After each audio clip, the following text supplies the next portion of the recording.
நபரை மனசிலிருந்து உங்களுடைய மனசிலிருந்து நீக்குவது எப்படி, அந்த நபரை விட்டுறது எப்படி அப்படின்றத பற்றி பார்க்க போகிறோம். இதுக்கான ஃபஸ்ட்டு பாயிண்ட் என்ன அப்படின்னாக்கா, நீங்கள் உங்கள் மனசில் வந்து ஒரு மாயை, ஒரு இல்யூஷனை உருவாக்கி வச்சுருப்பீங்க.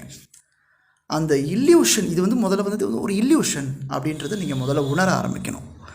இது உண்மை கிடையாது, இது வந்து நானாக உருவாக்கி வச்ச ஒரு மாயை தான் அப்படின்றத புரிஞ்சுக்க முயற்சி பண்ணணும். நான் ரொம்ப எளிமையாக புரிய வைக்க முயற்சி பண்ணுறேன். இப்போ நீங்கள் விரும்பிட்டு இருந்த பழகிட்டு இருந்த அந்த காலகட்டத்தில் பார்த்தீங்கன்னாக்கா, உங்களுக்குள்ள சில கற்பனைகளை உருவாக்கி வச்சுருப்பீங்க. எப்படின்னு கேட்டிங்கனாக்கா, இவர் வந்து இந்த இந்த இந்த பெண்மணி வந்து, இந்த ஆண்மகன் வந்து கடவுளே அனுப்பி வச்ச ஒரு நபர், எனக்காகவே அனுப்பி வச்ச நபர், இதெல்லாம் வந்து ஒரு தேவ பந்தம், இவங்க வந்து எனக்கானவங்க தான் அப்படின்ற மாதிரியான சில கற்பனைகளை நீங்கள் உருவாக்கி வச்சுருப்பீங்க. அந்த டைமில் அது உண்மை மாதிரி தோணும்.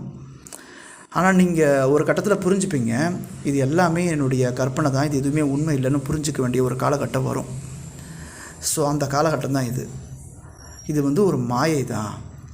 நானாக தான் இந்த கற்பனையை உருவாக்கி வச்சுருந்தேன். அந்த நபர் மேலே, இவர் இப்படிப்பட்டவர், இவர் எனக்கானவர், இவங்க எனக்கானவங்க, இதுக்காக தான் நாங்கள் 2 பேரும் ஒன்று சேர்ந்தோம், இவங்க தான் எனக்கு சரியான நபர், இப்படிலாம் நான் வந்து ஒரு கற்பனையை உருவாக்கி வச்சுருந்தேன்.